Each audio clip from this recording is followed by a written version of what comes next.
Hey guys, tonight we won't be talking about glory or power. Instead, we'll pull back the curtain on history to confront a chilling truth. Inside the lavish palace of Queen Elizabeth I, death didn't just come from the executioner, it hung in the air. She was celebrated as a legend, but there's a horrifying secret few dared to mention. Just moments after she entered a room, the scent would change, as if a phantom had paid a visit. Although she was always cloaked in layers of silk, lipstick, and expensive perfumes, there was one thing those things couldn't hide. That was the scent of a body that had never been bathed. Tonight, we will step into the palace's dark hallways to discover what the scent of decay truly island. So, before you get comfortable, take a moment to like the video and subscribe, but only if you genuinely enjoy what I do here. And hey, I'm curious. Tell me where you're watching from and what time it is there right now. Drop a comment below. Now, dim the lights, maybe turn on a fan for that soft background hum, and let's ease into tonight's journey together. Queen Elizabeth I was born on a crisp autumn day, the 19th of September in the year 1533, at Greenwich Palace in London. She was the only surviving daughter of King Henry VIII and his second wife, Anne Boleyn. One of the most celebrated yet most criticised figures in English history. King Henry VIII, famous for his 8 marriages and for shocking decisions such as breaking from the Roman Catholic Church, placed the weight of royal lineage on Elizabeth's shoulders from the moment she entered the world. Her mother, Anne Boleyn, was executed when Elizabeth was not yet 3 years old. From that moment on, Elizabeth grew up burdened by the sense of a tainted lineage in the eyes of court officials and Catholic faithful. Yet Elizabeth was by no means alone. She had a half-brother, Prince Edward, and a half-sister, Mary, who would later reign as Mary I. The relationship among the 3 royal siblings was marked by both warmth and estrangement. At times, Mary and Elizabeth were close. At others, they drifted apart over religious differences. Mary was a devout Catholic, while Elizabeth leaned toward the Protestant faith. It was this very dynamic that thrust her into the treacherous arena of politics from an early age. At 25 years old, on the 23rd of November in the year 1558, Elizabeth unexpectedly ascended the throne after her sister Mary I died without an heir. This event ushered in a new era for England, known ever since as the Elizabethan Age. She reigned for 55 years, from 1558 until her death in the year 1611. Under Elizabeth's rule, England underwent profound transformations. In politics, she deftly balanced relations with Europe's great powers and secured religious independence by establishing the Church of England. Economically, maritime trade flourished and English ships sailed the globe. Culturally, her patronage of writers and poets such as William Shakespeare and Christopher Marlowe sparked the English Renaissance. Glorious victories, most notably the defeat of the Spanish Armada in the year 1588, and the strengthening of the Royal Navy, attest to her extraordinary leadership. Yet Queen Elizabeth's legacy was not solely one of glory. She was known for her icy reserve and at times autocratic rule, employing an iron fist policy to quell factional strife and suppress dissent. Numerous nobles were stripped of titles, or even executed on suspicion of treason. Her harsh measures against Catholics, exemplified by the failed assassination plot of the year 1588, earned her a reputation for cruelty. Moreover, her refusal to marry or designate a successor, though intended to preserve her personal authority, plunged the monarchy into succession uncertainty. Nevertheless, these very traits forged the image of the Virgin Queen, a symbol both majestic and unyielding. Her legend shines not only in naval triumphs, commercial prosperity, and artistic brilliance, but also bears a hint of melancholy born of royal loneliness and the burden of ruling an entire nation. Thus, as night falls and candlelight flickers through the halls of Whitehall Palace, the story of Elizabeth I is not merely one of power, but of humanity full of talent, ambition, sorrow, and solitude beneath the dazzling splendor. Now you may relax into a gentle nod, let your mind drift on the breaths of history, and softly close your eyes to dream of a kingdom long past. Queen Elizabeth I was lauded as the Virgin Queen, the great, the glory of England. Yet few dared whisper the secret. Her body was seldom touched by soap, and the scent of her flesh, along with that of hundreds within the palace, was a relentless battle of grease, sweat, and raw ingredients. When one crossed the threshold of Whitehall Palace, One did not inhale the gentle fragrance of roses or lavender, but rather a heady melange of human skin, aged wool, animal fat candles, and an indefinable aroma that clung stubbornly to every corner. Beneath the gilded walls, endless corridors, and soaring windows, no proper system of ventilation existed. This was why Ladies Elizabeth included tucked scented pouches into every layer of their gowns, clutched ornate sprays of essential oils, wore gloves steeped in perfume, and even sewed dried flowers and spices into their bodices to mask the truth. In an age before frequent bathing, clean was defined by fragrance, and fragrance denoted power. Elizabeth reigned through a dense cloud of cloves, cinnamon, lavender, and perfumed fir, so intense that the very air seemed to shimmer with it. 5 heavy layers of silk and velvet pressed against her skin, and the only relief a narrow opening high in the wall provided scant fresh air. Candles burned day and night, their smoke mingling with the pall of tallow grease to compound the stench. Instead of scrubbing, courtiers sprayed perfume oils directly onto their skin or gloved hands. Gowns were never washed. They were brushed, aired in sunlight, or placed by the hearth to draw out dampness. Beeswax and powder dusted the fabric. Anyone passing through carried with them the scent of yesterday's feast, roasted meats and spilled wine, as well as the purifying bite of the scented sachets they wore. Within the hush of candlelight and muffled footsteps, the battle of scent at Whitehall was a testament to Elizabethan ingenuity.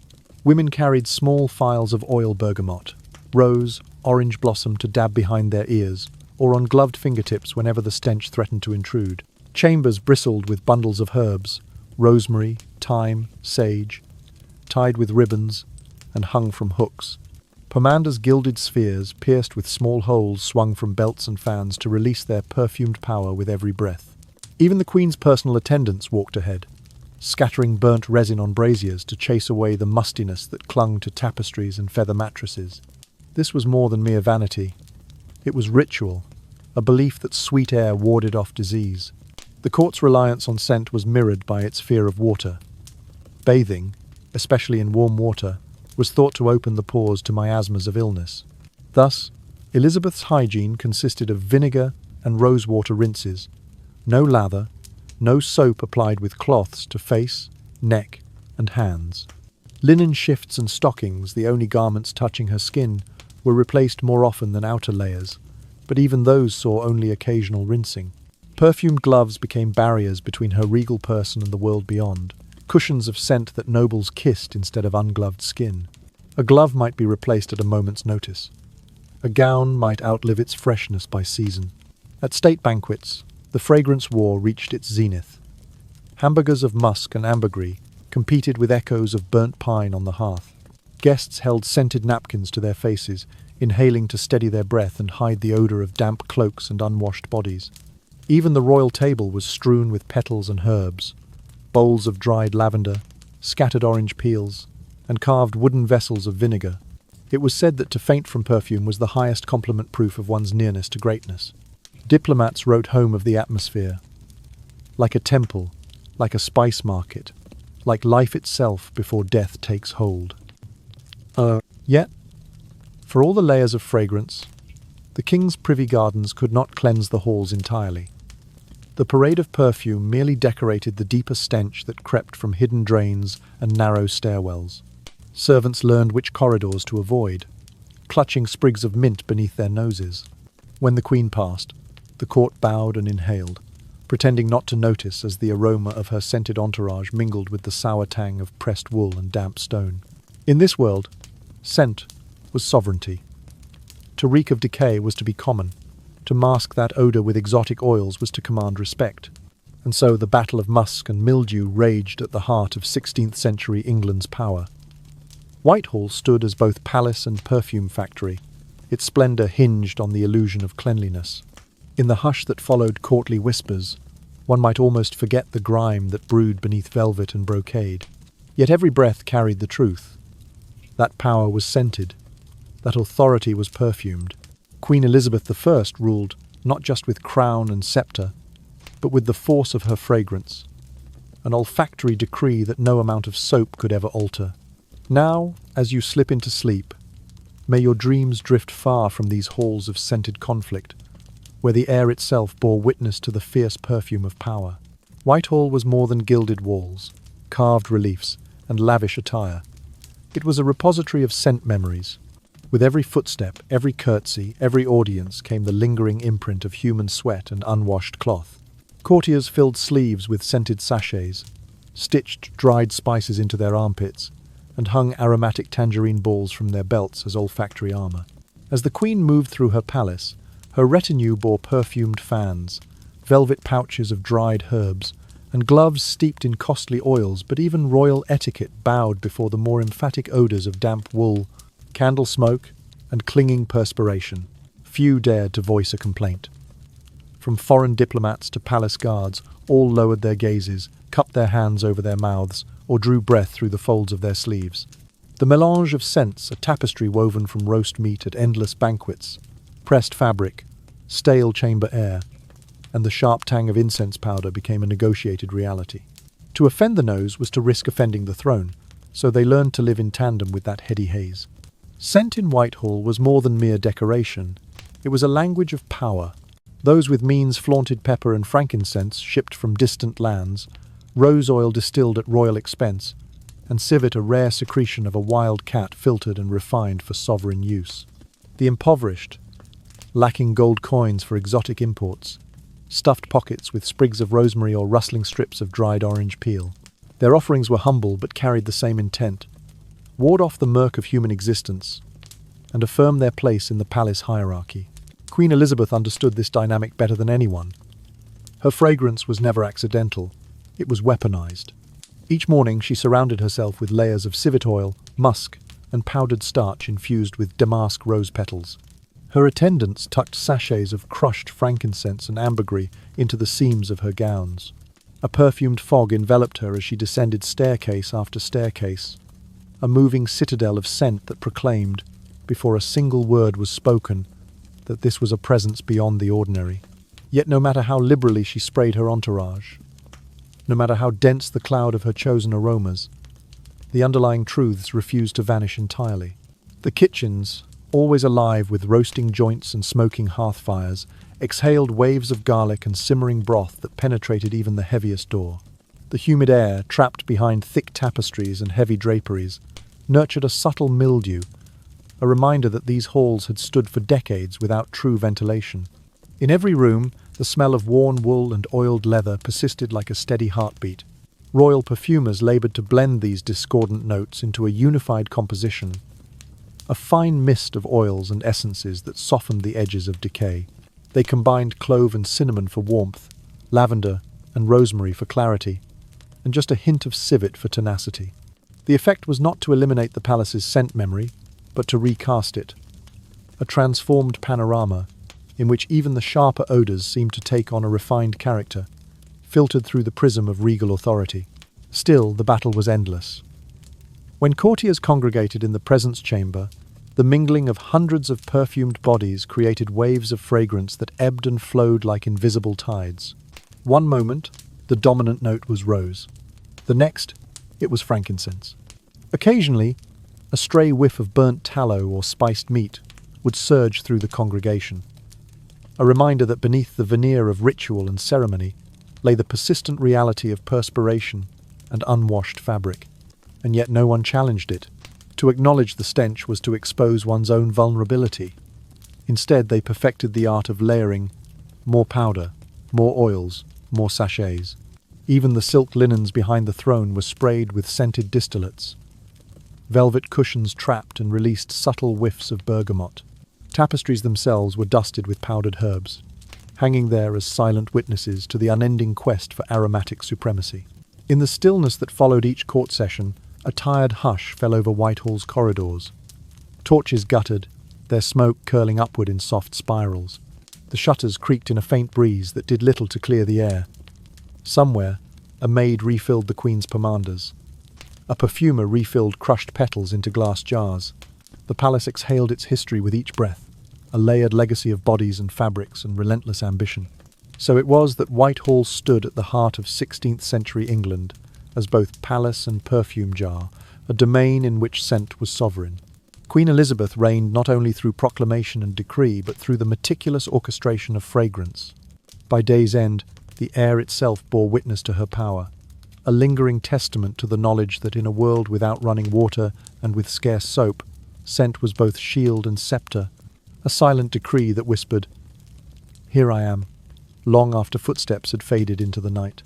Whitehall's air, already thick with the mingled scents of sweat and spice, rendered royal garments and accessories all the more critical as shields against olfactory assault.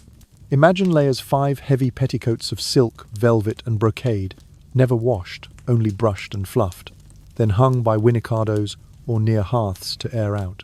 Each gown, embroidered with gold or silver thread, bore faint rings at the underarm and stains at the hem. The lady in charge of the Queen's wardrobe carried a stiff-bristled brush, and at dawn would coax dust and the sharp tang of sweat from the folds. With meticulous care, she tucked dried flower sachets, lavender, rose petals, thyme between each layer, hoping to smother the deep-set odours of the previous court gathering.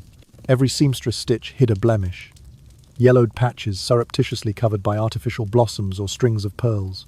Velvet bodices, dulled by breath and body heat, gained a new gloss when lightly tamped with fresh, perfume-laced powders. The aim was not cleanliness in the modern sense, but the illusion of it. A gown might smell of clove and cinnamon for one fleeting afternoon, only to exhale the musk of human endeavour the moment a candle's heat met its fibres. Gloves, too, became peculiar victims of necessity. Soft kid leather, once supple and cool, was treated day after day with oils scented by rosewater, violet extract, or even camphor. A glove might be pressed to the Queen's cheek, poised for a courtier's kiss, and then passed on, still redolent of perfume.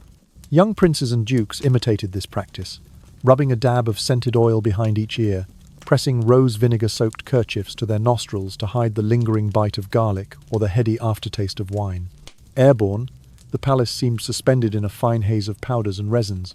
Chambers glittered with motes of scented starch that fell like pale snowflakes.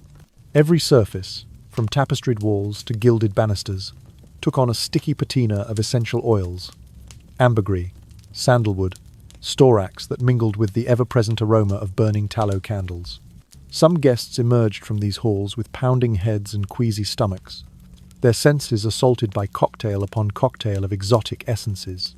Foreign diplomats, their manners impeccable, dared not voice a complaint. To do so would be to insult the very personification of the realm.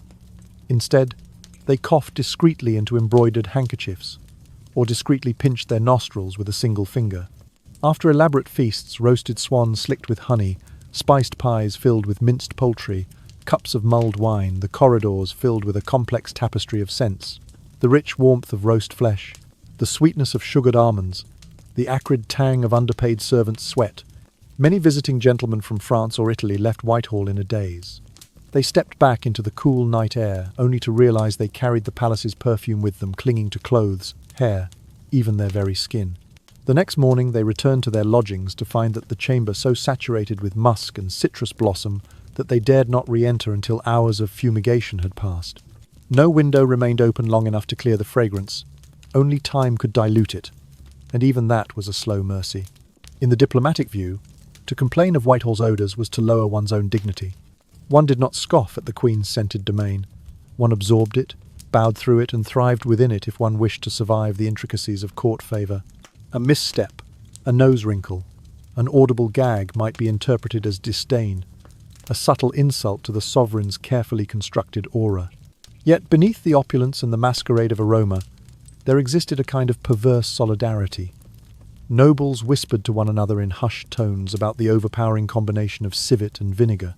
They compared notes on which dried herb sachets were best, or whether the finest crimson cloak truly bore witness to an extra layer of hidden sweat beneath its dye.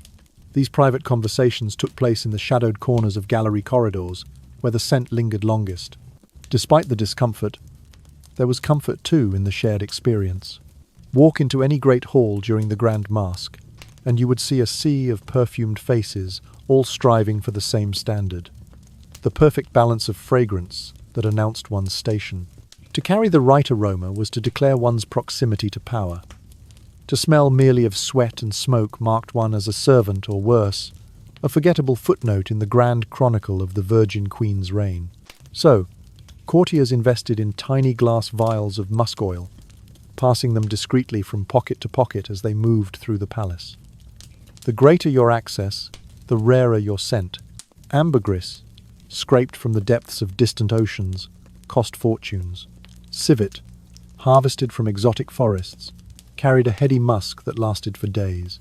The spoils of empire, distilled into droplets, meant that even the poorest lady-in-waiting might, with luck, catch a whiff of greatness.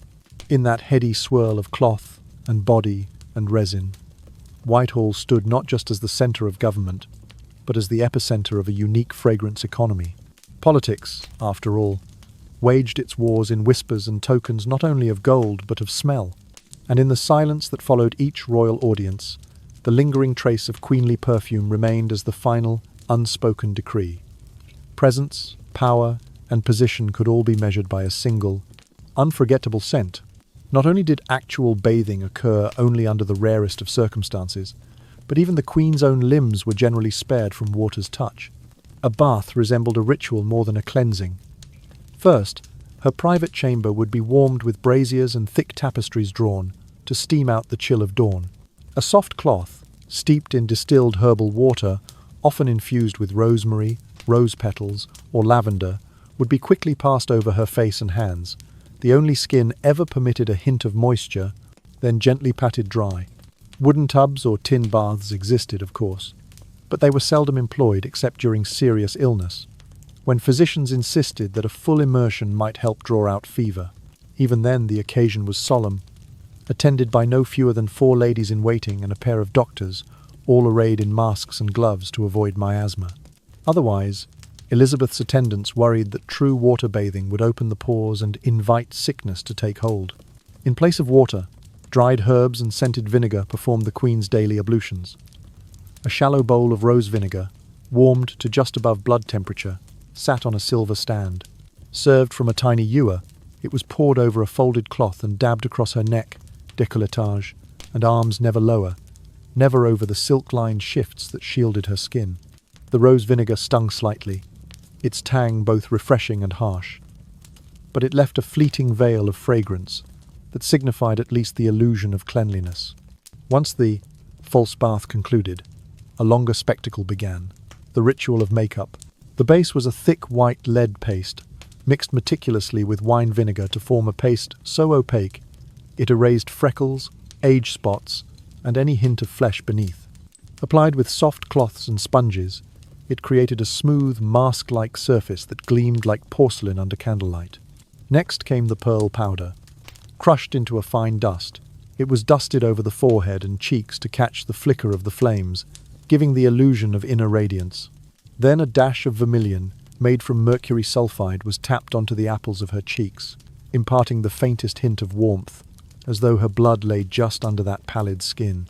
Finally, her lips were coloured with a deep red pigment, a mixture of cinnabar and oil, the shade of ripe pomegranate.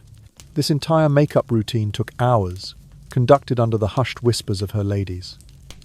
Every stroke was measured to maintain Elizabeth's signature visage, ageless, flawless, unyielding, and yet the very substances designed to perfect her complexion were slowly poisoning it. Lead corroded the skin, causing painful eruptions and pustules. Mercury ate into the soft tissue, leaving raw patches that peeled and bled.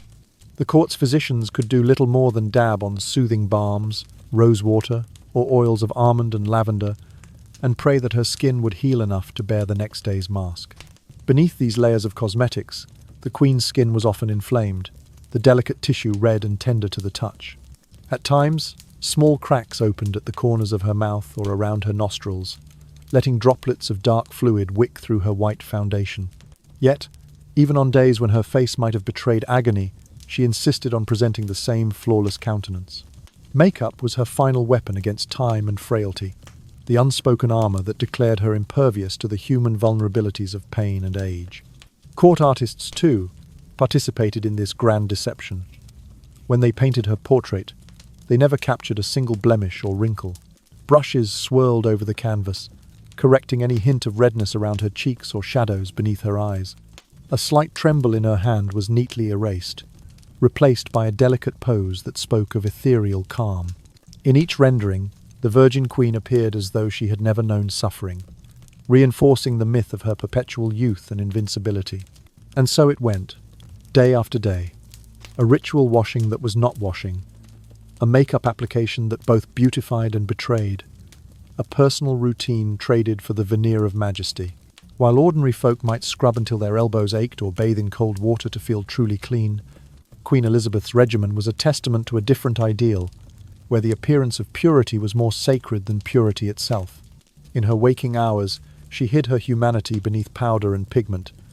In her sleep, perhaps, she felt the sting of mercury and lead upon her skin, the weight of her own legend pressing down even more heavily than her silken gowns. Her toothache was a secret carefully concealed beneath layers of powder and poise. Elizabeth had a sweet tooth in particular. She adored candied violets and marzipan confections that delighted her palate but corroded her enamel. Over time, her once pristine teeth grew dark and tender, riddled with decay.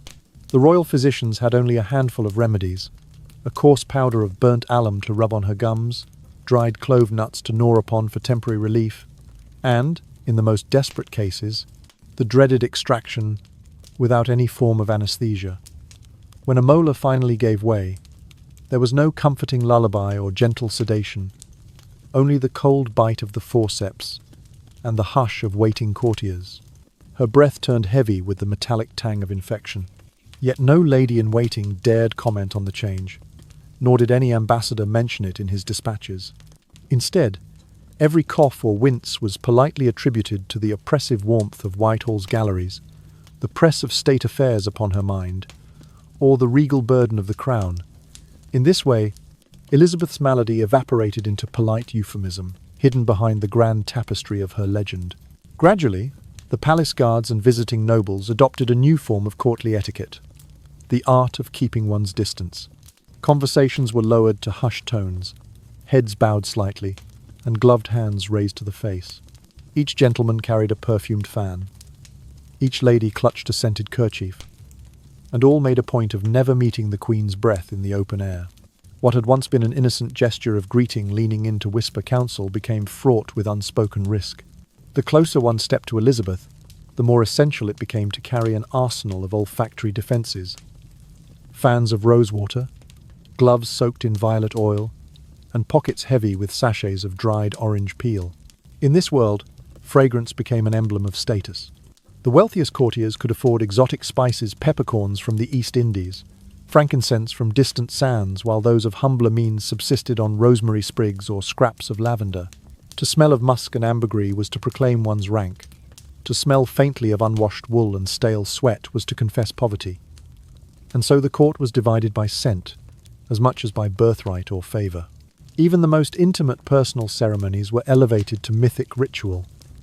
The Queen's private secret seat, as it was discreetly called, looked more like an elegant armchair than any common commode. A brass chamber pot sat concealed beneath a cushioned lid, and when nature called, ladies in waiting approached in solemn procession. The chamber was shrouded in the soft rustle of silk, as fragrant pouches of herbs were scattered on the floor.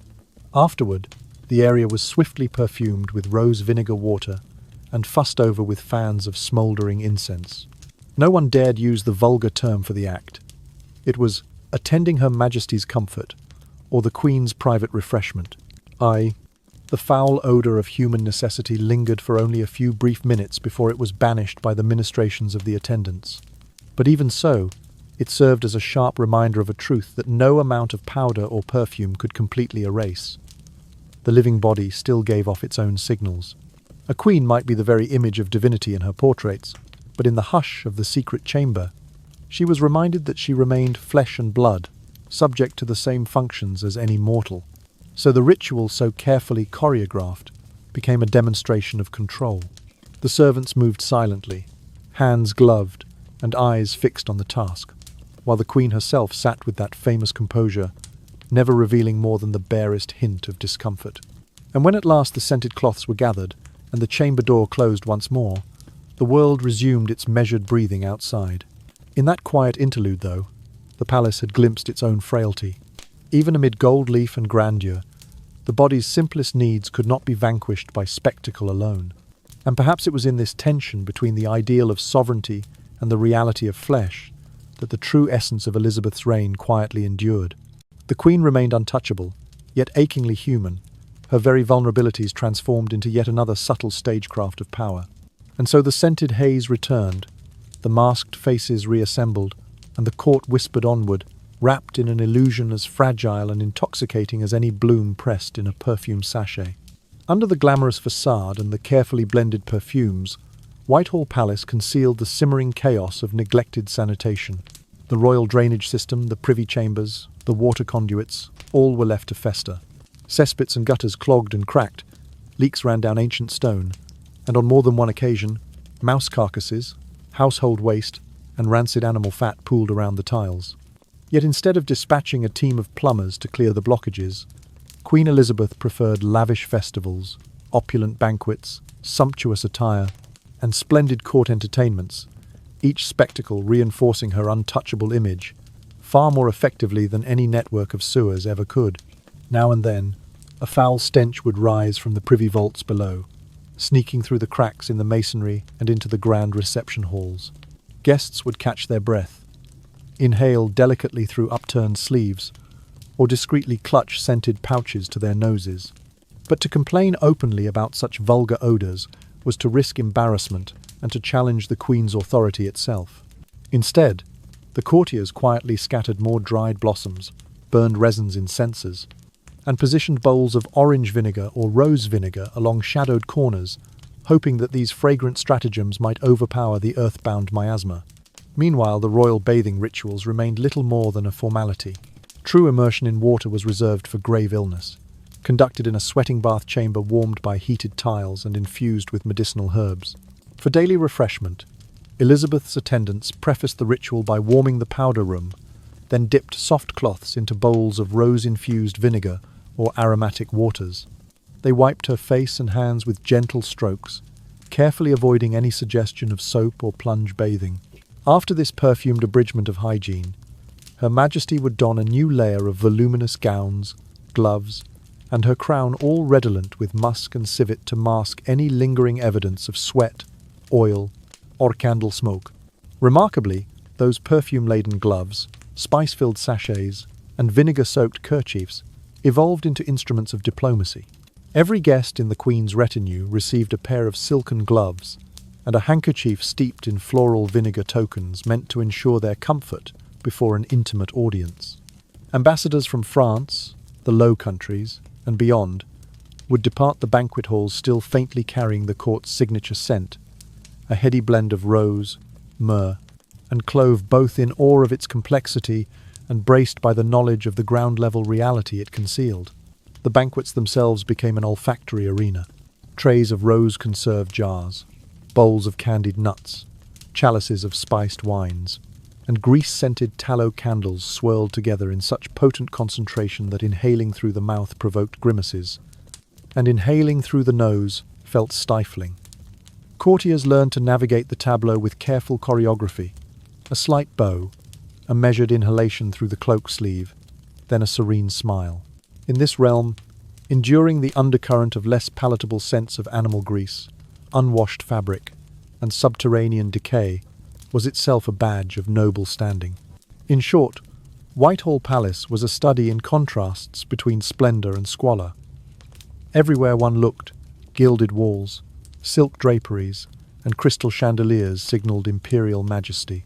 Yet interwoven with that grandeur lay the lingering smells of history, the musk of courtly bodies, the tang of excrement, the savour of garlic-laced roast, and the acrid bite of dripping candle. Fat, and above it all hovered Elizabeth's own crafted aura, the carefully deployed fragrances that, though fleeting, served as a bulwark against the damp truths of palace life. By harnessing scent as both shield and sceptre, Elizabeth I transformed the ephemeral into enduring power. Where drains failed and water courted disease, her perfumed gloves and spice sachets reigned.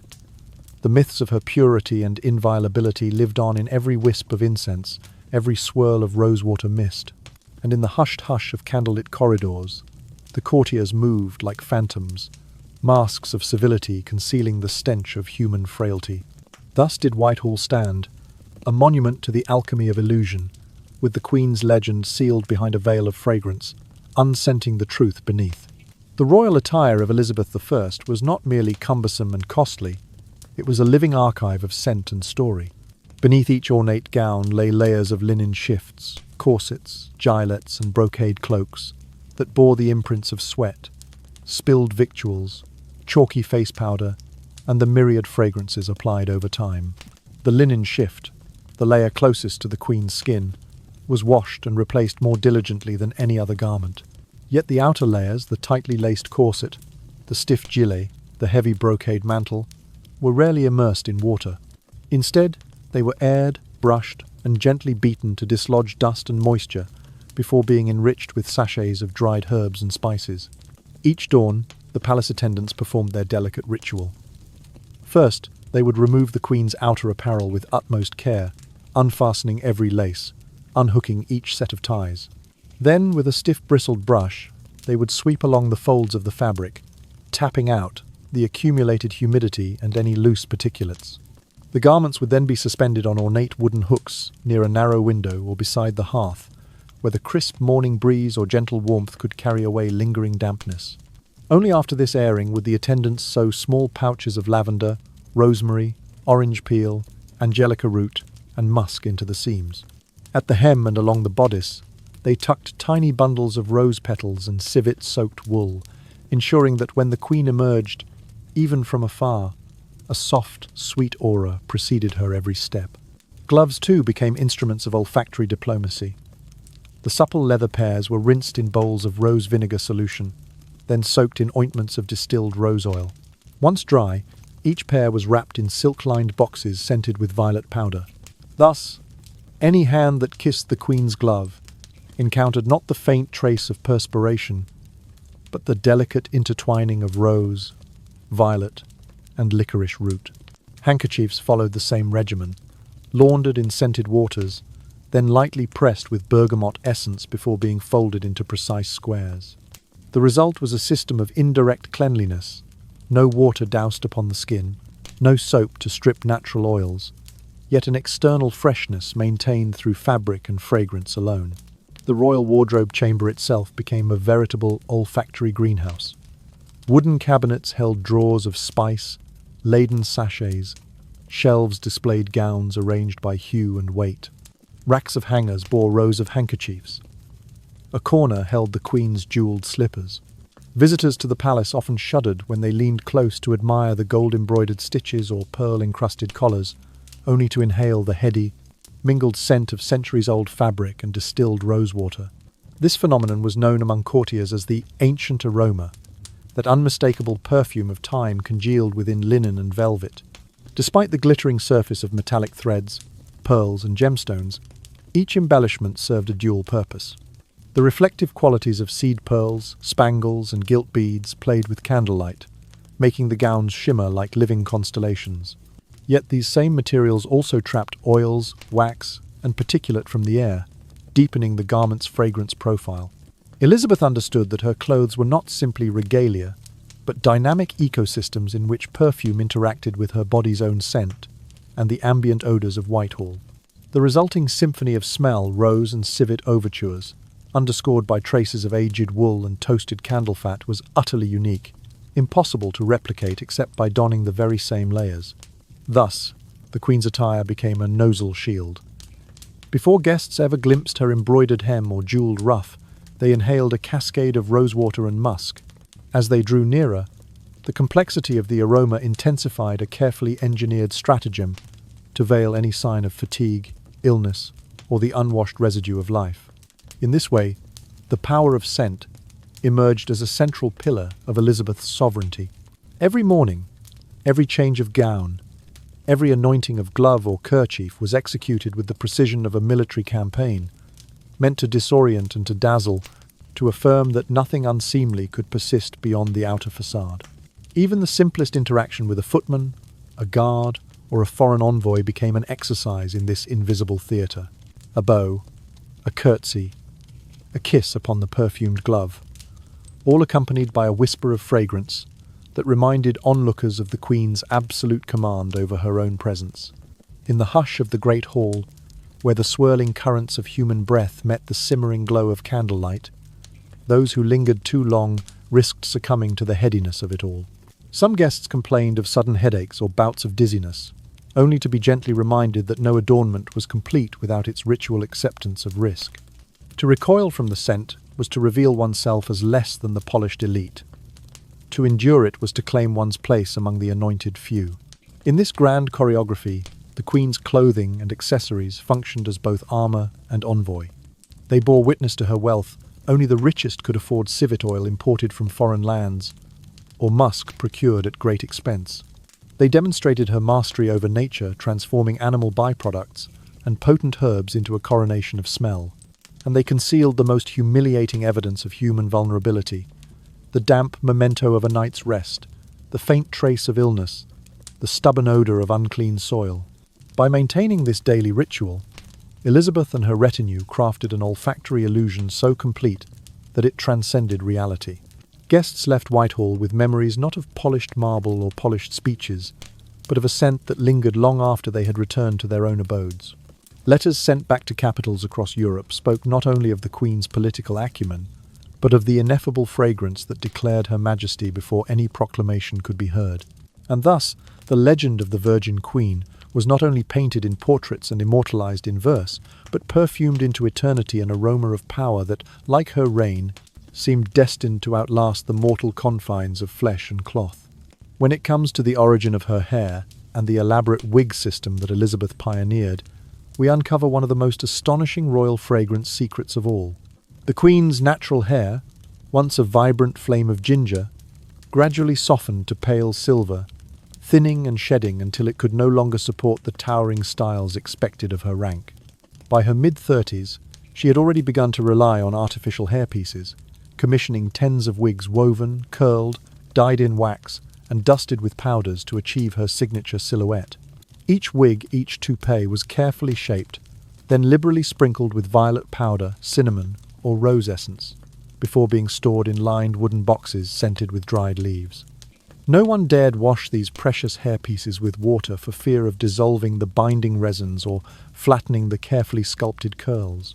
Instead, the Queen's attendants used soft squirrel hair brushes to gently dust away debris, and then reinfused each wig with bespoke fragrance blends. These aromatic formulas, secret ratios of licorice root, lavender flowers, bark spices, and precious oils, were devised to outlast and overpower any hint of sweat or scalp oils. In practice, a single turn of Elizabeth's head could broadcast an olfactory signature stronger than the combined perfumes of 100 courtiers. Summer presented the greatest challenge for this fragrant hair regimen. Under the hot, stagnant air of Whitehall, the Queen's scalp perspired continuously, mixing with wax residues and cosmetic dust, to produce a peculiar, musty musk that threatened to betray her carefully crafted image. Attendants raced to dust new aromatic powders over each wig and burned lavender incense in the storage rooms to refresh the stock. Some of the oldest pieces, poorly stored through damp spring nights, developed a mouldy undertone so potent that they earned the grim nickname the Widowmaker, for their uncanny resemblance to the scent of decaying matter deep within a tomb. Each morning, the ritual of donning a wig for the Queen became a devotional ceremony. Palace ladies, on tiptoe, first arranged the Queen's remaining natural hair brushed high to forms that echoed halos and crowns before gliding the chosen wig into place.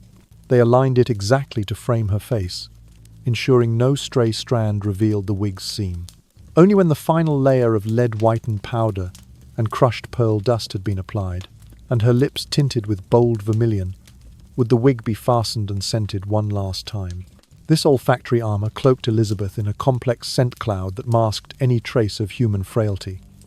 The real aroma beneath was a blend of dead skin cells, cosmetic dust, firming wax, and perspiration, not garden blossoms or distilled waters. The protocols for wig maintenance became a closely guarded royal asset.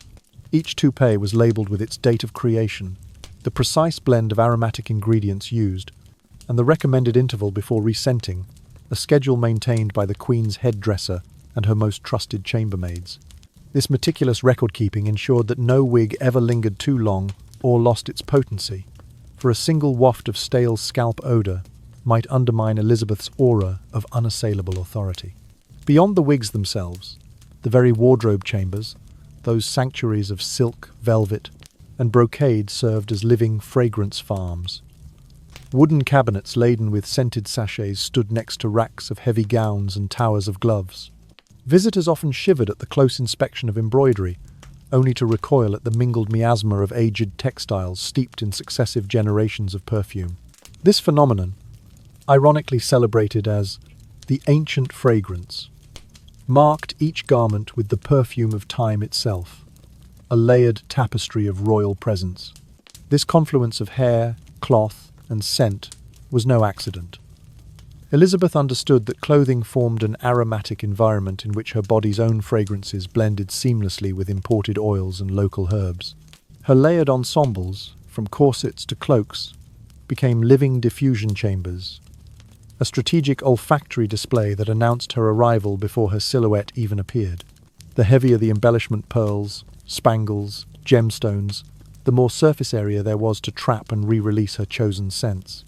Each jeweled seam, each metallic thread, became an anchor for aromatic compounds, creating an ever-present fog of majesty and myth. Thus, Elizabeth's wardrobe transcended mere textiles. It was an essential front line in her strategy of scent as sovereignty. As courtiers approached, they inhaled rose and musk first, followed by cinnamon, amber, and just the faintest hint of smoky resin, a seductive signature that drowned out any whisper of fatigue, illness, or unsanitary residue. Day after day, this aromatic defense shielded her vulnerabilities from gossip and diplomatic critique alike. In this way, the Queen's wigs and garments were not only extravagant symbols of power, but also sophisticated tools of political theatre. By controlling every note of her personal fragrance from hair to hemlines, Elizabeth mastered a sensory dominion that reinforced her image as the Virgin Queen, ever pristine, ever untouchable.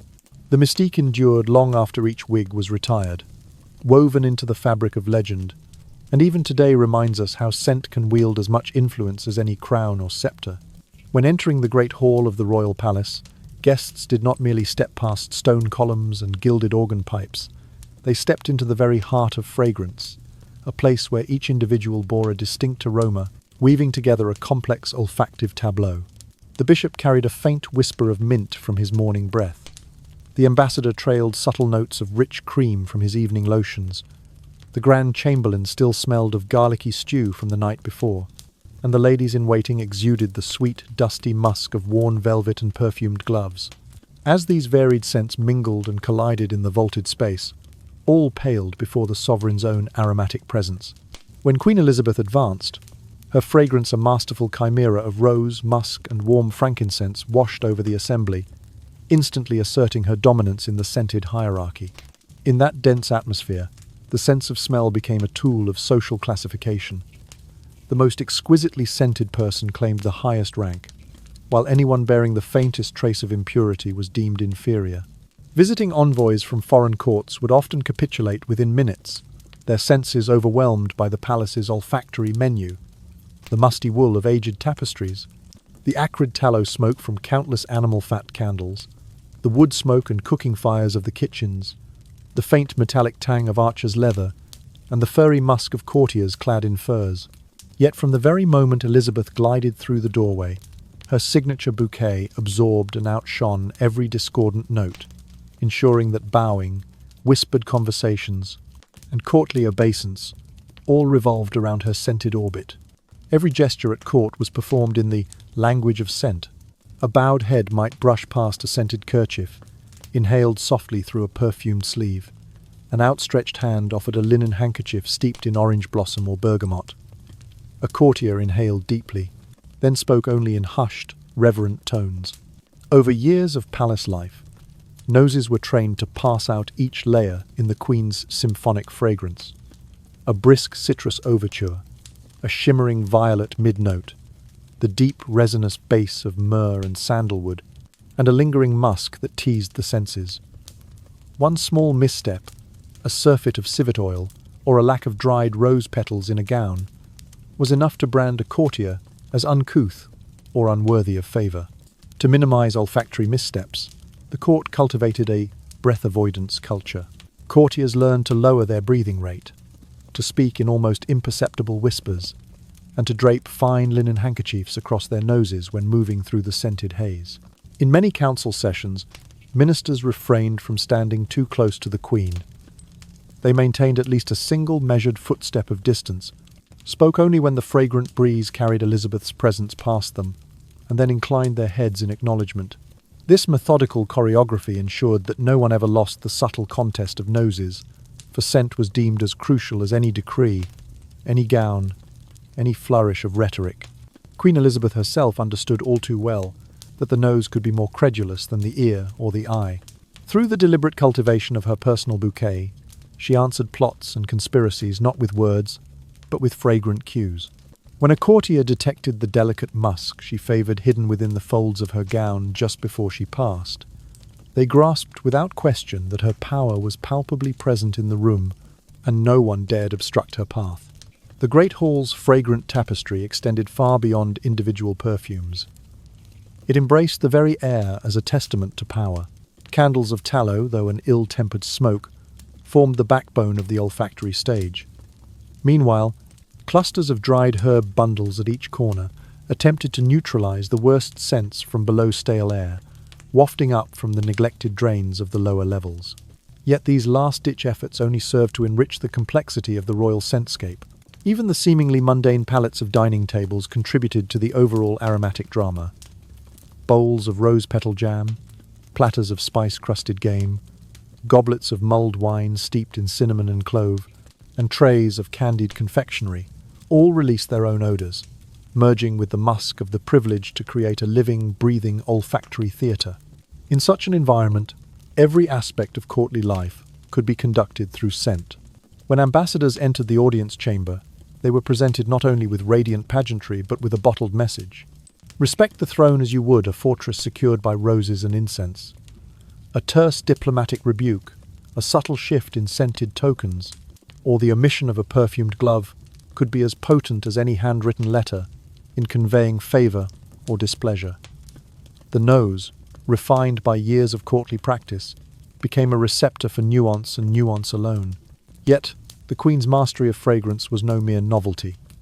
Elizabeth exploited the nose's ancient trust in its perceptions to fortify her realm's cohesion.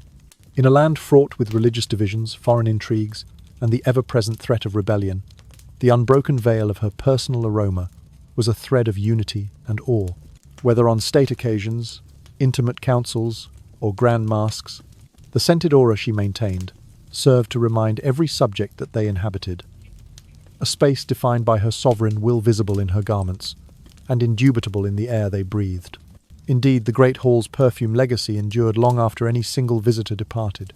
Those who lingered too long found themselves carrying Elizabeth's scented mantle back to their private chambers, unable to shake the impression that her power had attached itself to their very skin. Letters home described not only her brilliance or her political acumen, but the unforgettable weight of the fragrance that trailed her footsteps. Stories spread of courtiers dreaming of rose musk clouds, even in their sleep, and waking with phantom brushes of violet powder on their eyelashes. Thus, the great hall stood as an olfactory citadel.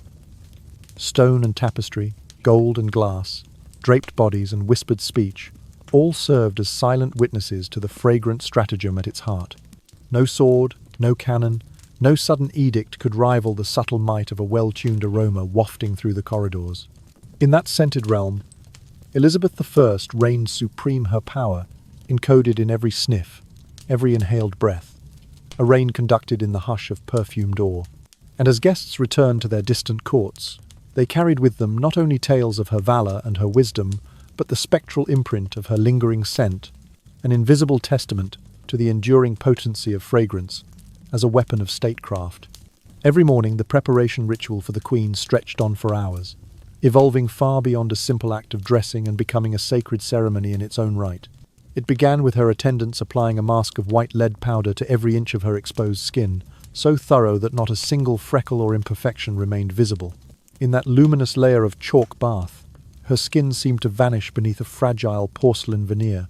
Next came a gentle wash for her scalp and hairline, not with water, but with a delicate combination of ground pearl dust mixed with powdered spices, pressed softly into the roots to absorb any hint of natural oils, and impart a subtle shimmer. Once her face and hair were thus magically cleansed of human necessity, the scent work began in earnest. More than a dozen different oils and essences were anointed upon her. Musk from distant exotic shores, ambergris scraped from oceanic depths, civet oil drawn from secretive creatures, clove buds crushed for warmth, orange blossom distilled into dew, and violet powder dusted for softness. Each fragrant drop was applied to precise points: the hollow of her throat, the pulse at her wrists, behind her ears, even in the folds of her gown's neckline, and beneath the arms of her gloves. As the oils warmed to her own body heat, they blended into a personal bouquet, so potent that it served as a living announcement. The queen is approaching. After her oils were in place, the layering of robes and corsets commenced. First, the linen shifts that touched her skin were carefully adjusted. Over these, a tightly laced corset cinched her waist to the standard of courtly beauty, rigid and unyielding, yet precise enough to mold her figure into a living statuary ideal. Then came the gilded bodice, stiffened with stays and embroidered in midnight silk and pearls, each thread carrying the faint residue of last night's scents and meals. A high collar of starched lace framed her neck like a halo of fabric, each fold pressed and powdered to preserve its crispness. Finally, a heavy wig, constructed of false hair woven into towering coils, was set firmly upon her head, crowned by the lacquered hairpins that held it in place through every step of the day. Yet the imperial aroma that radiated from her robes could never fully mask the ever-present reality of the palace's more earthy odors. The faint but inexorable stench of stale perspiration from last night's gowns, the cloying residue of tallow candles that burned day and night, the sour sharpness of vinegar used to freshen the floors, all these threatened to emerge the moment her oils waned. To counter this, the court maintained a cadre of odor guards, silent attendants positioned along the corridors, each armed with sachets of dried herbs, lengths of lavender ribbon, and trays of orange vinegar brew. At the slightest whiff of a discordant note, the telltale sourness of sweat mingling with wool, they would discreetly fan the scented ribbons or sprinkle rose petals at a gentle arc, a volley of fragrance to neutralize any stray malodor. This dual strategy, first, the lavish application of royal perfume to proclaim Elizabeth's authority, and second, the constant deployment of emergency scent teams to suppress any unwelcome odor, proved an extraordinarily effective method of reinforcing her reign. Never did she attempt to redefine cleanliness by modern standards. She still spurned frequent baths, fearing that water would open her pores to disease. Instead, she established a new paradigm: cleanliness, measured in perfumed presence; beauty, expressed in layers of splendid garments; and strength, embodied in the unbroken authority of her carefully curated scents. The outcome of this ritualized olfaction was extraordinary. While much of Europe languished in war, plague, and the filth of crowded cities, Elizabeth's court remained aflame with a radiant glory.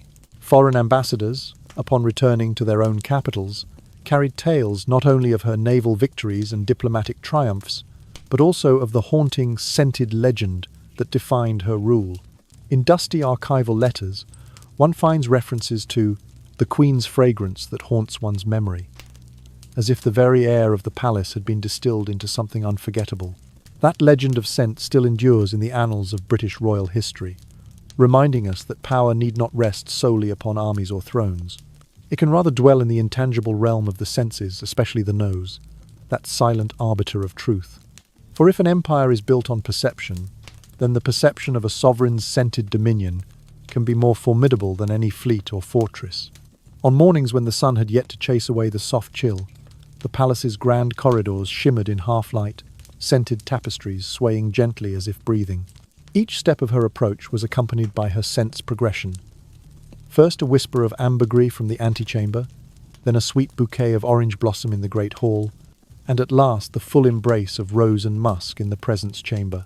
Courtiers, trained by years of ceremony, would inhale softly and bow, wordlessly acknowledging her power before her words were uttered.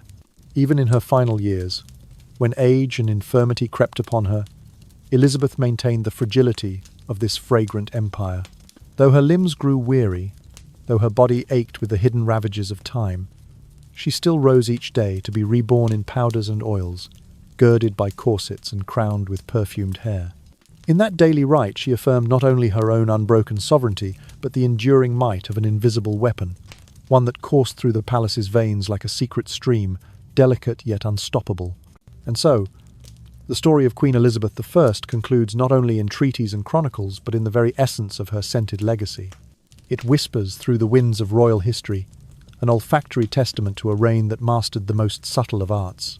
Sometimes, in the hush of ancient castle corridors, one can almost sense that legacy lingering still, as if the fragrant echo of her presence refuses to fade, urging us to remember that true power can reside in the most ephemeral of forms, perfume carried upon the breath, the passing veil of a scented gown, the quiet triumph of a well-timed whiff. In those moments we realize that Elizabeth's greatest conquest may have been the world of the nose, an empire of scent that outlasted empires of stone and steel. Royal life under Elizabeth I was defined not only by elaborate protocol, but also by a host of private rituals surrounding her most basic human needs.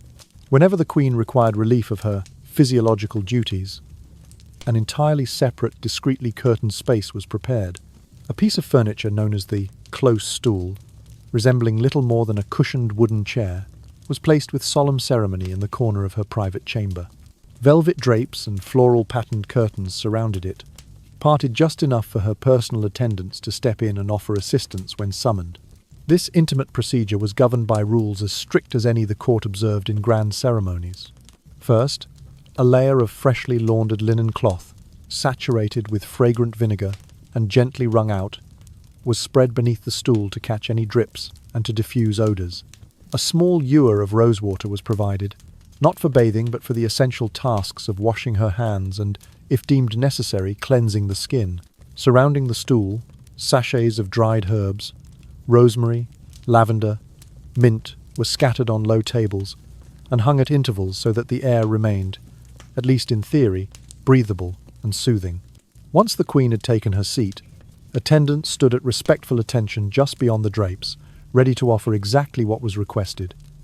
A fresh cloth here, a gentle spray of rose vinegar there, a discreet hand to hold if she felt unsteady.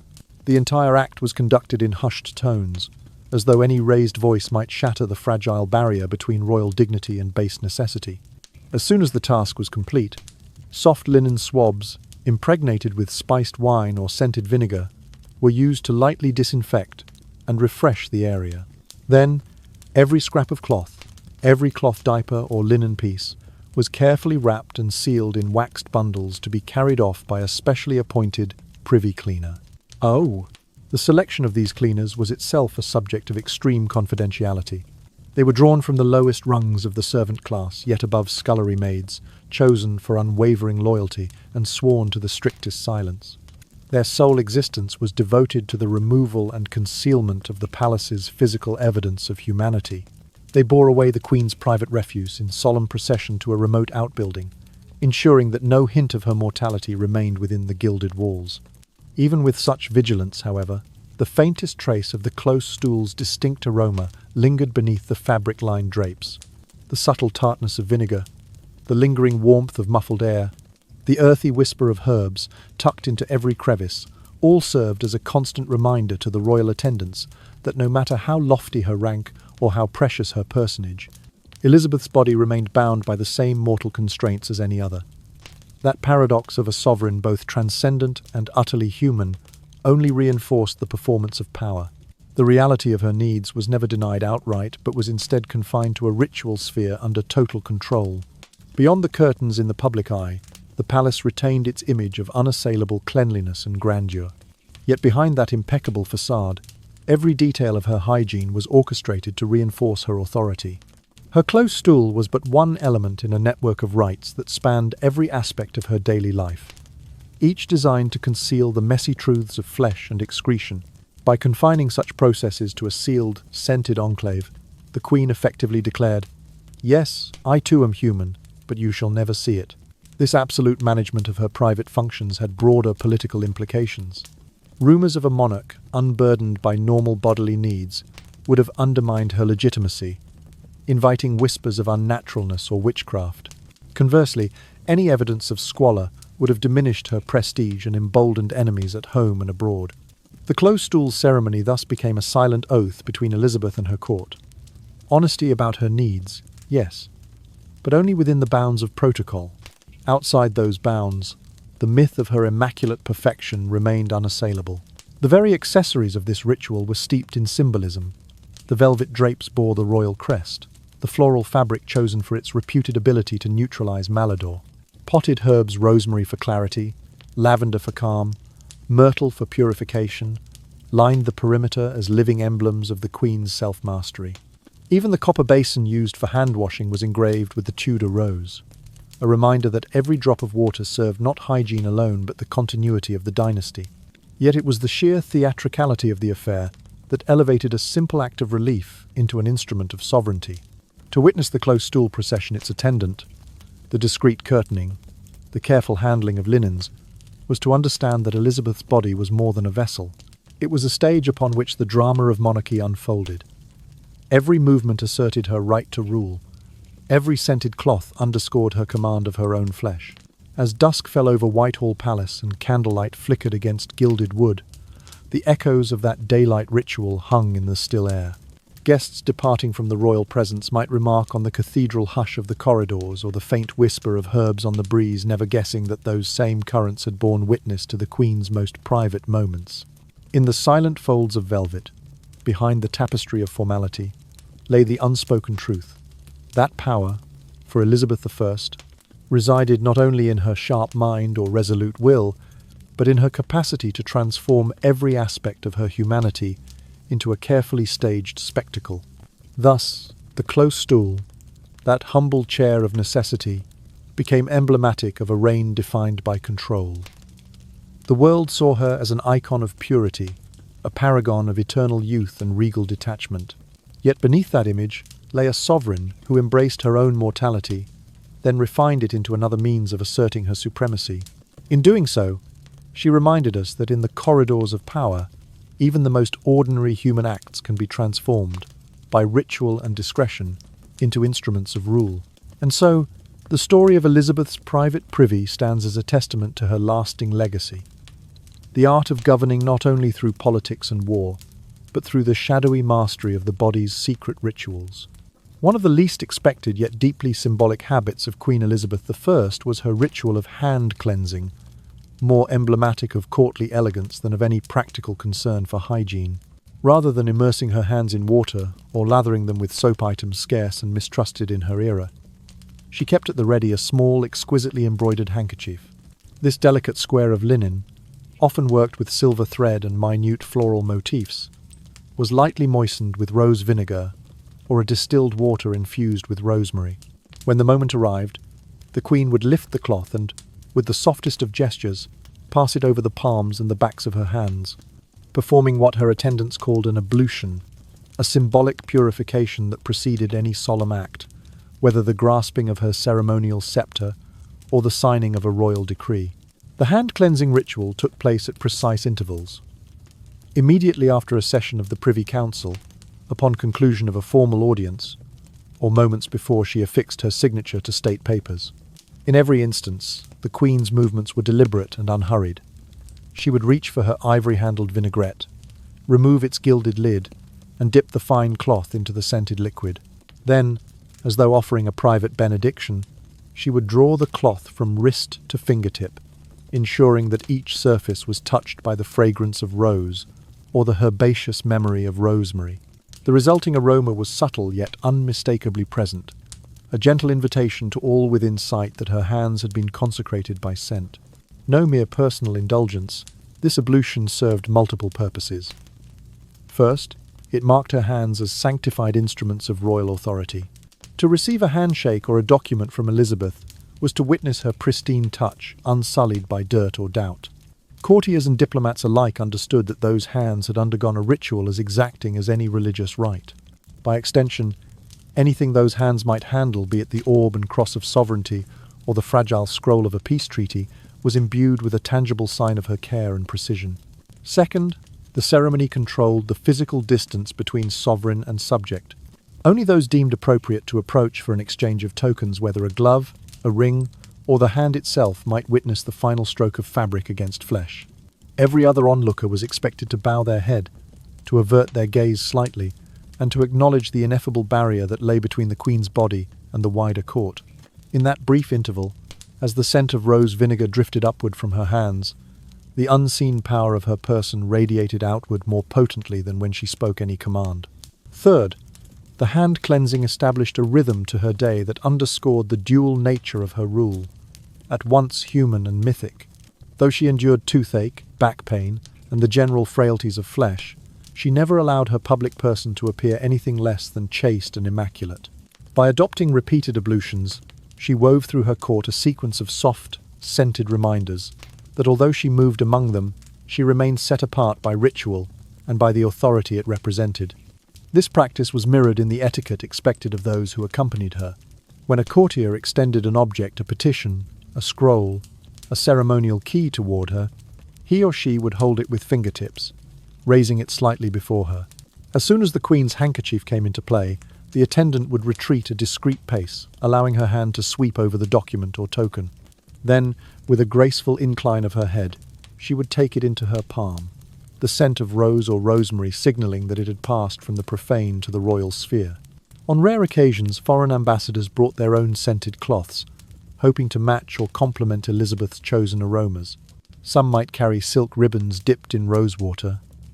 Others might offer small jars of orange, flower water, or myrtle distillate. Yet it was understood that no fragrance could rival the Queen's own ablution. Her clothes, moistened by the alchemy of her own court perfumers, remained supreme. To borrow a phrase among the courtiers of the day, her hand's perfume is the herald of her presence. In quieter moments, when the Queen retired to her private closet or withdrew to her inner chamber, she might perform an abbreviated version of the same ablution simply before handling a piece of fine lace or touching the hem of her gown. Even those silent gestures were imbued with meaning, a last act of self-assertion before she became again the private woman, bound by aches and weariness. The significance of this ritual extended further still. Because water was often thought to carry disease into the pores, Elizabeth's use of vinegar and distilled herb water was deemed both safer and more refined. By eschewing ordinary washing, she underscored the notion that her body need not be vulnerable in the manner of common folk. Instead, she crafted a new standard of cleanliness, grounded not in soap and tub, but in scent and ceremony, a standard that reflected the politics of the Tudor court as much as any statute. Over time, the grace of her ablution ceremony became woven into the very tapestry of Elizabethan culture. Poets of the court would praise the spiced perfume that lingered on her hand, comparing it to an angel's breath or a dream of rose-laden winds. Painters commissioned portraits that subtly suggested the faint haze of scent, adding rosy glints to her fingertips or soft shadows around her wrists. Musicians even composed brief fanfares meant to accompany her entrance into council chambers that rose and fell like the delicate arc of her hand's ritual. Yet despite all the artifice, the essence of the rite remained simple and achingly human. In the hush of candlelit antechambers, with courtiers pausing their conversation to watch the cloth move over polished skin, the miracle was not in the cloth or the vinegar, but in what it represented. A queen who, though she bore the weight of empire and the perils of politics, chose to touch her world, and all within it with hands cleansed by fragrance and by purpose. As twilight settled over Whitehall, and the last echoes of courtly life faded down its endless corridors, the memory of those gentle ablutions lingered like a dream. Servants would pack away the embroidered cloths, gently lay them to dry, and return them to silver cases etched with the royal crest. They would refill the small cruets of rose vinegar or rosemary essence, preparing for the morrow's ceremony.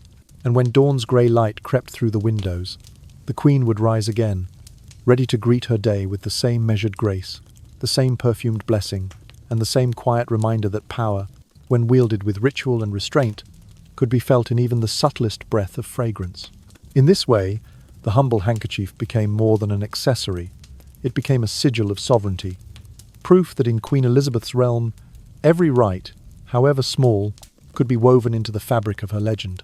And so, in the stillness that preceded each council, each audience, each signing of state papers, there was always the whisper-soft rustle of linen, the gentle scent of rose and rosemary, and the unspoken command that wherever her hands went, there went the authority of a monarch, whose power was as delicate and as enduring as a single petal carried on the breeze. Besides her elaborate rituals and sumptuous attire, Queen Elizabeth I's very demeanour and speech became a model that her courtiers meticulously studied. She honed her voice to a soft, breathy timbre, speaking only when necessary and always at a measured pace, allowing long pauses, pregnant silences that spoke volumes without a single word. At court, this artful combination of fragrance, hush, and presence came to be known as the olfactory language for preventing tension, a subtle yet powerful means of guiding the emotions of an entire assembly. Rather than raising her voice in anger or displaying outright displeasure, she would merely change the vial of perfume she carried, or shift the ambient scent in the chamber. And with that single alteration of her olfactory signature, the atmosphere would realign, bowing to her will as effectively as any royal decree. Ambassadors and foreign envoys recorded, in hushed awe, how a simple switch from a sweet orange blossom essence to the deep, resinous note of incense could transform the tenor of debate. In one famous account, the Spanish envoy described a heated discussion on matters of trade that threatened to fragment into open argument. As tempers flared, the Queen's gentle attendant discreetly replaced the languid trails of orange flower water with a more solemn frankincense distillate. Within moments, the courtiers stiffened, their raised voices subsiding into respectful murmurs. No one dared interrupt or press their point, for to challenge the new fragrance was to refuse the breath that connected them to the crown. This silent orchestration of mood relied upon court perfumers and chamber attendants who were versed not only in the blending of oils but also in the politics of scent. They learned that when Elizabeth chose a radiant citrus note for her handkerchief, she summoned a feeling of uplift and affirmation. When she layered clove and cinnamon into the air, she evoked warmth and solidarity. And when she summoned the smoky austerity of ambergris or myrrh, she imposed solemnity and restraint. Each shift was recorded in diaries and dispatches as though it were a formal policy decision, for indeed it had become one. The scent signalled whether the audience should feel joy, caution, or reverence. The Queen's own training regimen for speech and gesture was similarly deliberate. She practiced in the quiet of her private chambers, reading poems aloud in a measured tone, adjusting the rise and fall of her inflection to mirror the ebb and flow of her favourite notes of lavender or rose. When she spoke in council, her words came slowly, each syllable polished like a pearl on a string. Occasionally, she would pause, her lips sealed, and let the hush settle like dew across the assembled faces. In that moment, the courtiers inhaled the carefully curated fragrance around her, and the unspoken message sank in. This was not a room for discord. This was a stage set for her alone. As Elizabeth moved through her palaces, Greenwich, Whitehall, or Richmond, the corridors themselves were tuned to her olfactory spectrum. Tapestries and cushions were infused with sachets of dried flowers and spices. Incense burners stood at strategic points, sending up tendrils of smoke and perfume. Even the guards posted by her door carried small posies pinned to their breast or tucked into their belts, a token of the Queen's chosen aroma for the day. This living tapestry of scent created a gradient. The nearer one came to the royal presence, the more refined and layered the fragrance became. Within the great hall, prized for its carved oak and star-studded ceiling, courtiers learned to read not only the Queen's face but also the perfume emanating from her gloves and collars. When she entered the audience, the air seemed to shift, drawing a soft gasp from those gathered. They bowed deeply, their faces tilted toward the scented breeze she carried. Diplomats would later confess that they timed their most flattering compliments to coincide with the moment her chosen fragrance was at its peak, knowing that words offered in harmony with her olfactory command carried greater weight. In quieter moments, recorded by her most trusted secretaries, Elizabeth employed fragrance as a private counsel. When wrestling with matters of state that kept her awake through the night, she would summon notes of lavender and honeysuckle to soothe her mind. When contemplating responses to insistent requests for marriage or alliance, she favoured the austere clarity of rosemary and frankincense to steel her resolve. And when she sought to celebrate a triumph, be it naval glory or the flourishing of the English stage, she allowed herself a leisurely bath of rosewater and saffron steam, filling her chamber with a heady haze of joy. Yet even these restful reveries were bound by the same principle. Scent was sovereignty. Elizabeth did not indulge in pleasure for its own sake. She curated every note to reinforce her status. In the eyes of her courtiers, a queen who commanded the breath of a room was far more formidable than one who simply issued proclamations. For breath, after all, is life itself, the invisible current that links speaker and listener, ruler and subject. This mastery of olfactory politics proved decisive on more than one occasion. During a council meeting following the failed rebellion of the Northern Earls, tensions ran high. The conspirators' sympathizers sat rigidly in their seats, waiting for the Queen's verdict. In that charged silence, palace servants removed the lingering musk and civet from the chamber and replaced it with sandalwood and clary sage fragrances associated with calm judgment and mercy. As the heavy door swung open, Elizabeth stepped in, her habitual stately silence broken only by the muffled click of her heels. She inhaled deeply, the aroma announcing her arrival. Then, in a voice as soft as the mist of amber she wore, she pronounced clemency for some and punishment for others, her words carried by the very scent that had prepared the council to listen without hostility. Foreign dignitaries who witnessed such ceremonies noted that it was scent as much as speech that decided the fate of men. They returned home with tales of the Queen's aromatic decrees, speculating that no sovereign in Christendom wielded fragrance so definitively. Some envoys even attempted to replicate her approach in their own courts, fumigating throne rooms with incense or perfuming the royal gloves. But none achieved the same authority, for Elizabeth's method depended not only on the oils themselves, but on the synergy between her voice, her stillness, and her meticulously maintained aura. By integrating her speech, her gestures, and her perfumes into a single discipline, Elizabeth had crafted a new form of command, one that bypassed reason and appealed directly to the senses. Her courtiers learned to respond not merely to what she said, but to what they smelled. Thus, when policy disputes threatened to devolve into shouting matches, a subtle shift in fragrance restored order. When petitioners arrived seeking favor, their requests were accepted or cast aside in the wake of her chosen scent. And when ambassadors arrived to negotiate alliances, they did so within the invisible lines drawn by her perfumed presence. In this way, Queen Elizabeth I redefined the very concept of courtly decorum. She demonstrated that power need not always be displayed through force or volume, but could be embodied in the softest of words, the hush between them, and the barely perceptible trace of musk or rose. Hundreds of years later, the idea endures that a sovereign might speak not only with lips, but with the air itself, leaving behind a legacy as fragrant as it is formidable. In the hush of candlelit halls and the heady drift of royal perfumes, one sees, hears, and breathes the silent command of a queen who understood that true authority lies in the power to shape not just minds, but the very atmosphere that surrounds them.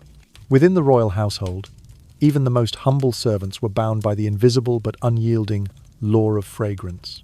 Each sleeping chamber, every small dining room, was strewn with dried petals of rose, lavender, and marigold, their silken sachets tucked into the corners where air might stagnate. In the kitchens, where the aroma of rotting scraps threatened to overwhelm, bundles of crystallized ginger and sprigs of mint hung from the rafters, swaying gently in the draught to dispel the stench before it could climb the walls. This was no mere preference for pleasant smells. It was a full-scale, palace-wide fragrance network, instituted to ensure that not one soul in Whitehall could neglect to carry a perfumed sachet at all times. Should a servant fail, perhaps allowing a pouch of dried herbs to grow damp and musty, or letting the pungent odour of yesterday's garlic from the scullery seep into the corridors, they faced more than a reprimand. They were consigned to the so-called Scent Clearance Brigade, a labour detail charged with replacing every spent sachet in the palace.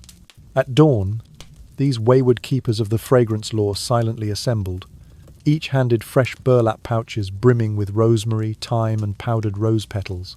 By flickering candlelight, they moved through tapestry-lined halls and beneath gilded archways, removing damp bundles and inserting new ones until every chamber, every corner, exhaled the pale sweetness of dried flowers once more. The punishment was framed not as penance, but as an education in olfactory hygiene consciousness, an entitlement to learn how the scent of a palace shapes its people. They were told, in gentle but firm tones, that this ritual was both an honour and a duty to cleanse not only the air, but the spirit of neglect. Each morning, as the Queen's own attendants prepared her perfumed gloves and scented shifts. The brigade's efforts ensured that no hint of decay could follow in her footsteps. In the servants' quarters, the practice was equally exacting. Linen shifts were laundered when possible, though often sparingly, for water posed its own dangers, then lightly spritzed with a vinegar infused with rose petals. But the outer garments, coarse woolen cloaks, sturdy leather jerkin robes, were never washed. Instead, they were fanned open at daybreak, dusted with stiff brushes, and left beneath the morning light to air.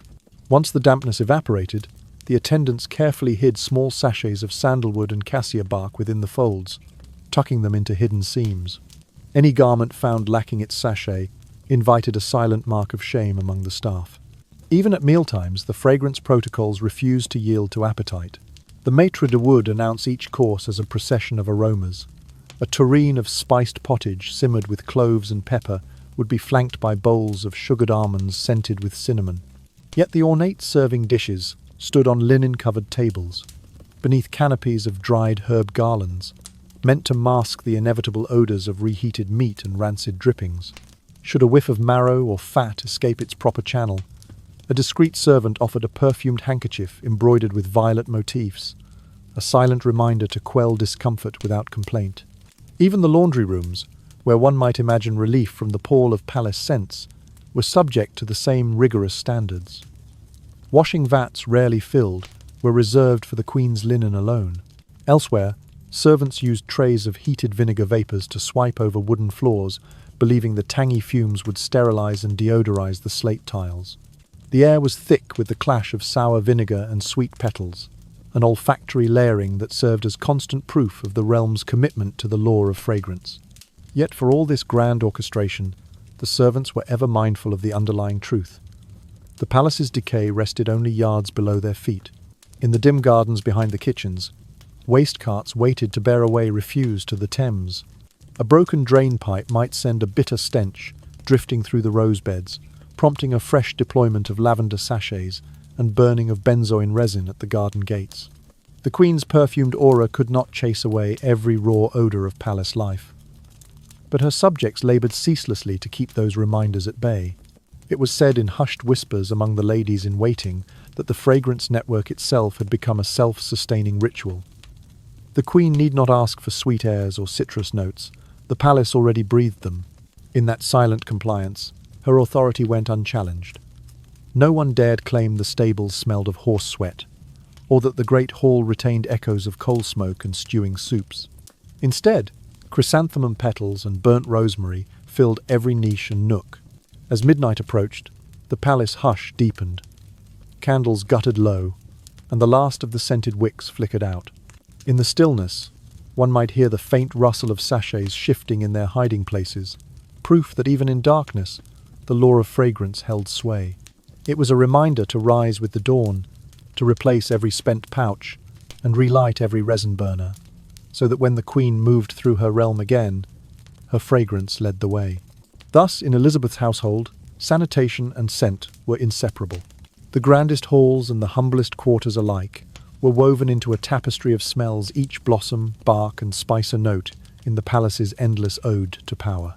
And though the servants toiled in near-silent discipline, their work was writ large in the air itself, a testament to a monarch who understood that to rule England was to command its very breath. In that sleepy hush, you too might drift off, lulled by the idea of corridors perfumed like secret gardens. Let your thoughts float on the gentle swirl of lavender and clove, imagining yourself wandering beneath gilded arches, cloak brushing cool stone, sachet resting warm against your heart. Rest now, and dream of fragrant tapestries dancing in candle glow, for tomorrow the law of fragrance will begin anew. From the garments, the bathing rituals, the position of the close stool, even the delicate hand-washing custom, and the silent language of fragrance, Elizabeth I's court functioned as a vast olfactory labyrinth. Power was conveyed not only by crown, sword, or throne, but by the invisible yet potent lexicon of scents. Every interaction, from the humblest hello to the gravest diplomatic audience, was choreographed by aroma. Who approached the Queen might inhale musk and rose. Who waited at a respectful distance detected only faint whiffs of lavender and orange blossom. A select few, permitted closer proximity, were first filtered through perfumed gloves or scented handkerchiefs before entering the sovereign's scented sphere. Elizabeth had artfully constructed this fragrant regime so that no meeting, no matter how brief, escaped its scented protocol. Ambassadors learned to announce their arrival with discreet sprays of ambergris behind their ears. Chamberlains adjusted their lace cuffs soaked in civet oil to signal their rank. Even the slightest misstep, a misplaced spritz of clove, or the absence of a rosemary sachet could relegate a courtier to the outer corridors, denied the privilege of closer communion. Thus, the flow of power was governed by an unspoken series of fragrant cues, each more compelling than any spoken decree. This mastery of scent was Elizabeth's secret. She did not merely wield perfume as ornament, but as a tool of statecraft. As she passed through the painted gallery, courtiers inhaled in unison, their senses drawn inexorably toward her carefully curated bouquet of spices and florals. Foreign envoys, accustomed to the clang of armor and the roar of rhetoric, found themselves silenced by the Queen's aromatic presence. Their eyes might wander to the glitter of pearls or the shimmer of silk, but their memories were anchored by the lingering blend of violet, cinnamon, and sweet civet.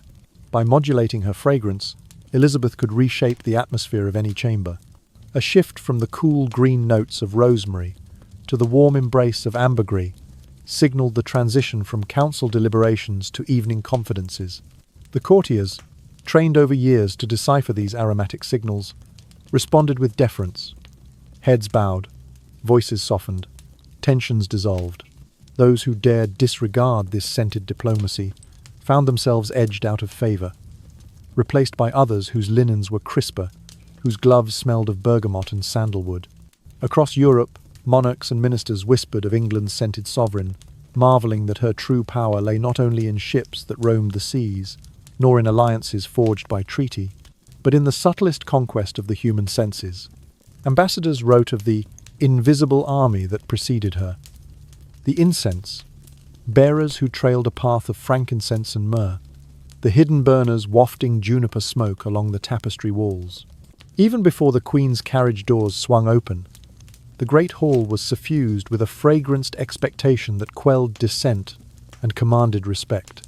In this way, Elizabeth I maintained her singular dominion. Her influence seeped into every inhalation, every moment of shared breath.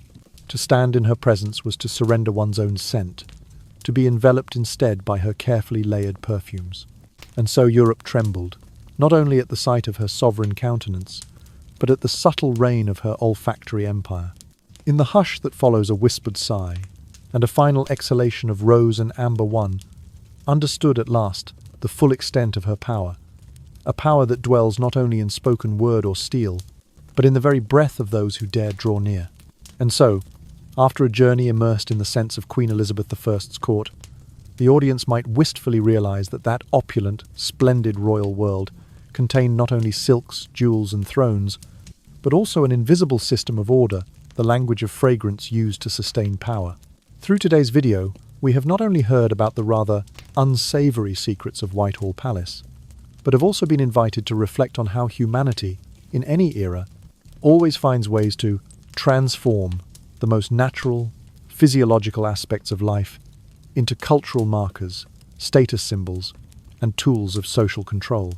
The central message of this video is that power can take many forms, and throughout history it has not been measured solely by swords, crowns, or the cheers of battlefield victory, but also by something invisible yet profoundly influential aroma.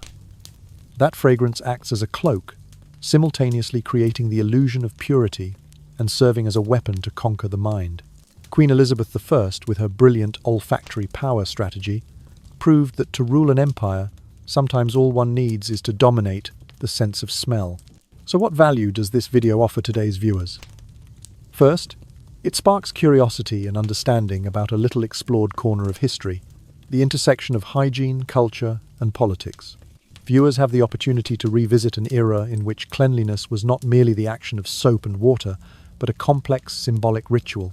It demonstrates that human civilization advances not only through science and technology, but also through the collective rituals people create and observe, even when those rituals stem from misbeliefs, such as the fear that opening one's pores invites disease. Second, this video highlights the importance of storytelling through the senses. In modern life, We often focus excessively on the visual, images, videos, and slideshow presentations. We rarely recognize that sound, taste, and even scent can leave an equally powerful imprint on the audience's mind.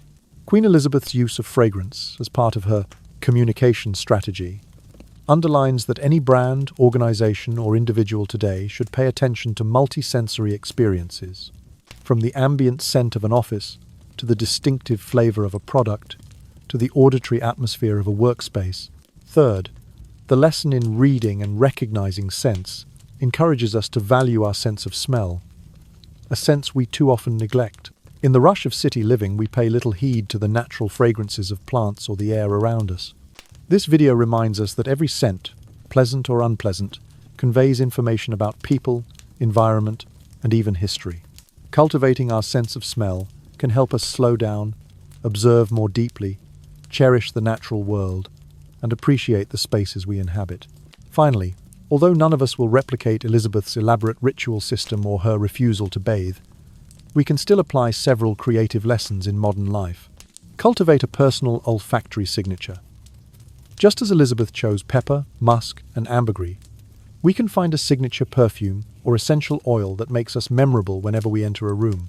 Design multisensory environments. Place diffusers, scented candles, or aroma machines that align with a brand's identity, creating a welcoming professional experience. Rediscover the role of scent in communication. Understand that the fragrances we choose, handkerchiefs, incense, candles, can play a role similar to the clothing we wear or the words we speak, helping to strengthen personal or organizational messages. Through today's video, viewers will not only learn about a fragrant facet of history, but also draw lessons about the power of the invisible scent in shaping emotions, building personal and organizational branding, and enriching multisensory experiences. That is a lasting value we can apply immediately in modern life, enabling us not only to see and hear, but also to smell in order to remember and connect. And now, as your eyelids grow heavy under this sleepy narration, ask yourself, which scent tells your story?